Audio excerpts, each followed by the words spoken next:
안녕하세요 여러분, 도쿄민주식입니다. 어제 CPI 발표가 있었고요. 결과는 여러 차례 선행 분석이 진행됐던 대로 모든 분야에서 컨센 대비 높은 모습을 보여줬습니다. 헤드라인 CPI와 콜 CPI의 month over month에서는 컨센이 0.3%였는데 각각 0.5%, 그리고 0.4%가 나오면서 컨센을 돌파하였고요. 2월 over 열의 수치에서는 3%, 그리고 콜 CPI는 무려 3.3%가 나오면서 인플레이션이 상당히 강하다는 것을 시장에게 보여주었고요. 이에 따라서 10년국 금리는 2% 정도가 더 오르면서 4.6까지 올라갔다가 여기 저항선에 부딪혀서 내려온 상태입니다. CPI 결과가 나오기에 앞서서 온라인 베팅 업체의 예측 자료들과 인플레이션 스왑 마켓에서 2.92%를 예측하고 있었기 때문에 최소역이 2.9%에서 3.0%가 나올 확률이 높았고, 여러 기관들의 프라이스 페이드의 수치들은 이미 여기 이렇게 선행 지표로서 상승을 하고 있었기 때문에 CPI에서 이렇게 강력한 결과를 보여준 것은 그래도 선행 분석에 부합한 결과였다고 봅니다. 하지만 여기서 제가 조금 놀랐던 것은 테슬라가 2.4% 상승을 하면서 의외로 선전을 해주었다는 점입니다. 저는 테슬라를 상으로 바이 앤 홀드의 방식으로 투자를 하고 있고, 멤버십분들께 드리는 제 역할은 언제가 진짜 위험하니 조심하고 언제가 그래도 대응하기에 안전하다는 등의 리서치를 하는 것인데요.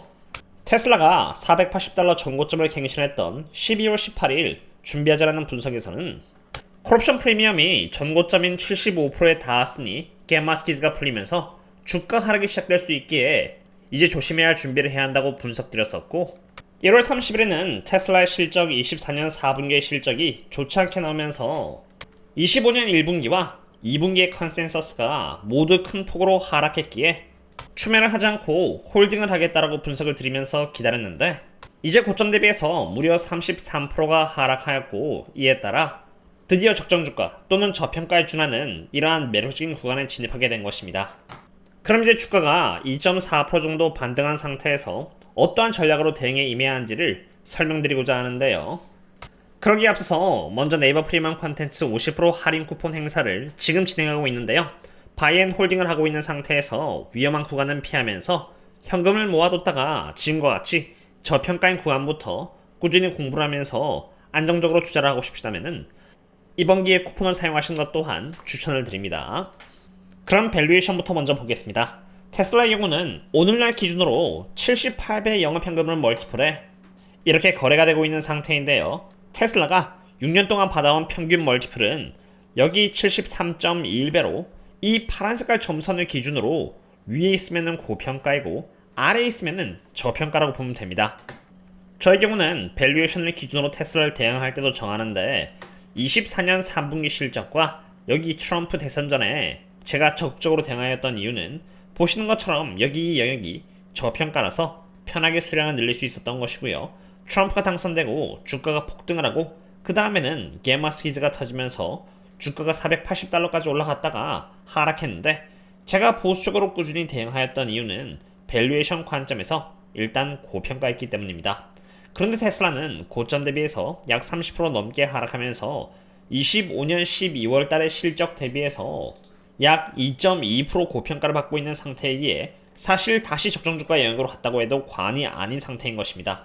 그럼 이제 여기서 올인을 하느냐? 그것은 아닙니다. 왜냐하면 적정주가 혹은 저평가라고 해서 주가가 더 떨어지지 말라는 법은 없기 때문입니다. 만약 테슬라 상으로 장기 투자를 하시고 바이앤 홀딩을 한다고 하면은 대응해야 하는 시기는 적정주가임을 가리킬 때이되, 그때를 시작으로 혹여라도 테슬라가 여기 밑에인 저평가 구간까지 내려갈 것을 대비해서 또 어느 정도의 비중을 남겨놔야 합니다. 한창 주가가 잘 올라갔을 때 테슬라는 그냥 매달 분할 매수를 하면 된다는 식으로 말씀하시는 분들이 있으셨는데, 만약 그렇게 했다면 지금을 시작으로 테슬라의 수량을 늘려나갈 여유는 없을 것이라고 봅니다. 테슬라가 적정주가 혹은 저평가에 닿았다고 해서 제가 방심하지 않는 이유는 테슬라의 모멘텀과 힘의 흐름을 제가 매일 트래킹할 수 있기 때문입니다. 이 자료들 또한 제가 매년 환율로 인해서 4,500만원에서 5천만원에 달하는 돈을 주고 로우 데이터를 받아서 가독성 있는 자료로 재가공해서 멤버십분들께 드리고 있는 자료인데요.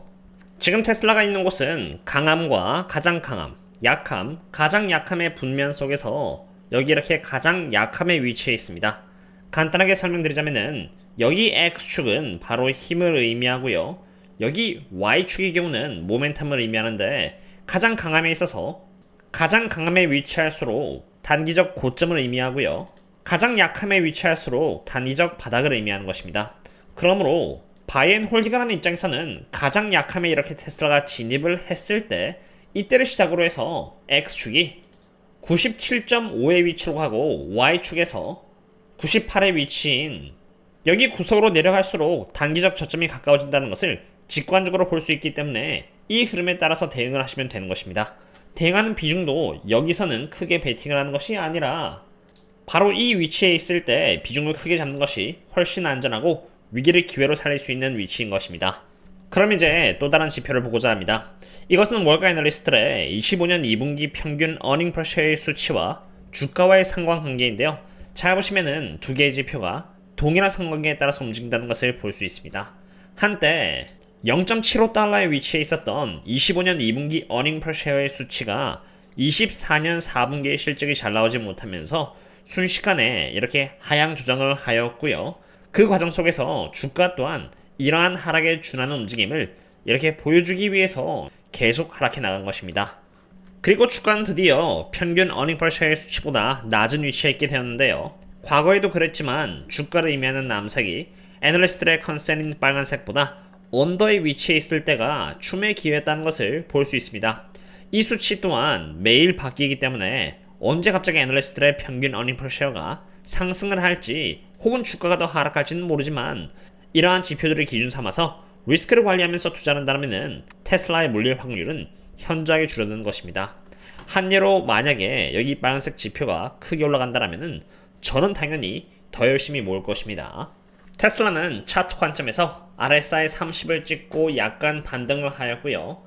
피보나치 관점에서도 61.8%의 위치에 찍고 반등을 하기 시작했습니다.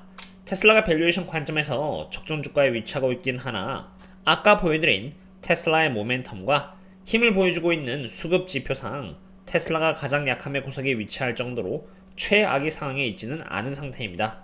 일반적으로 빅테크 기업이 적정 주가에 있기는 쉽지가 않은지라 금방 어느 정도 회복해도 이상하지 않을 정도이나 또 한편으로는 모두가 공포에 두려워할 정도의 상황은 아니기 때문에 지금의 위치에서 설사 대응을 하더라도 만일에 대비를 한다면 더 좋을 것 같습니다.